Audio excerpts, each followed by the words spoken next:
I was thinking today about conflict, and it's such a huge subject, and I feel like it's very important right now in our culture to be talking about the ways in which we're interacting with each other and working to improve those things.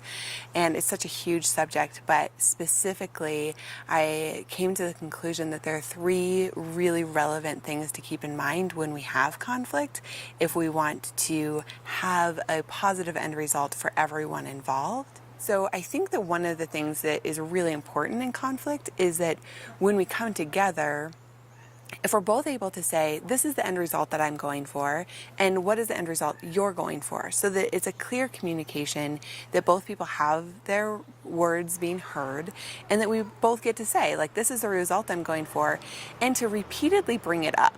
Because when we get into the conversation, a lot of times we can forget the result that we are wanting out of the communication. And if we forget what we're wanting out of the communication, then it's so hard to stay on point. So if we continuously say, like, the result I'm going for here is to feel closer to you, or the result I'm going for here is more ease in our relationship, or the result I'm going for here is that you take different action in this circumstance because this was hard for me. So always stating that first, and I think that really helps kind of de-escalate the emotional state for both people.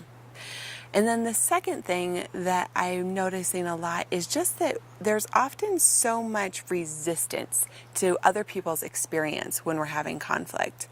And when we resist the experience of the other person, it can be so challenging to stay present with them. You know, if your experience is anger, if I'm resistant to you having an emotion of anger, then I retract. And that retraction, the other person can feel, and so then they retract. If both people are retracting, there isn't going to be a resolution.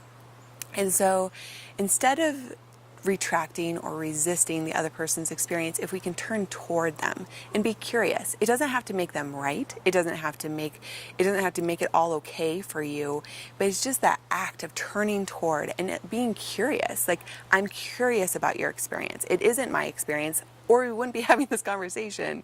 So knowing that and just being curious, I wonder how that happened for you. I wonder how you took what I said that way.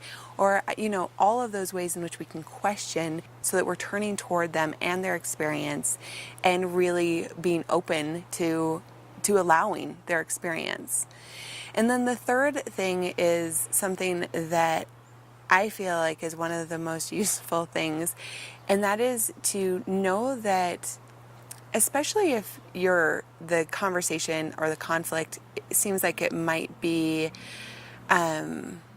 challenging that person's sense of survival. Maybe especially if you're like their employer and you need to talk to somebody about their work, it's likely that they're going to have a big reaction to that emotionally because you're threatening their security in life, and that's so hard.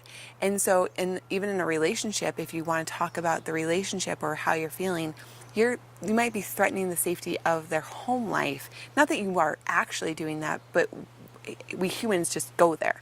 And so the reaction emotionally might be really big. And so just to remember that and know that it's totally normal for other people to have that and for you to have that as well, and being okay with it. Like, doesn't have to be right or wrong. It just is. And so when you enter into the conflict, really grounding yourself, and I find it really helpful to imagine like a root going from my sacrum into the earth and wrapping around rocks and getting into dirt, so I feel really grounded in my own body, and then I can open up my heart enough to allow whatever is going on for them and not take it on as my own. And it ends up, what I've seen in like lots of conflict resolution, is the more that you do that, the more the other person does that. You be vulnerable, you be open, you be grounded, you don't react in like a restricting, retracting, leaving kind of way, and the other person usually shows up that same way. And even if they don't, at least that's your experience, and that's all you can really do is control your own experience. But I've seen that it helps resolve conflict so much quicker. And if we are all doing this, can you even imagine what it would be like if all the countries and leaders of countries were doing this?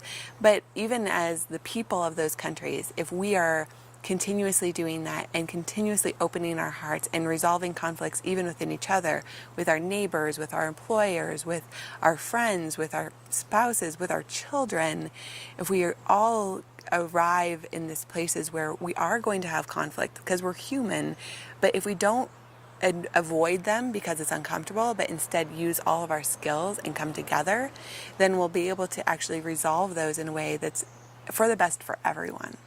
So the first thing is to remember what the result is that you're going for and communicate that and communicate it throughout the conversation. And then the second thing is to really be curious about the other person's experience and allow for it to be whatever it is. And then the third thing is to see how much you can hold space for them and allow for all of it to happen while being really grounded and open-hearted. So I think as a closing thought, I think it's so important that we're willing to lean into discomfort in this way so that we can really resolve the conflicts that we experience.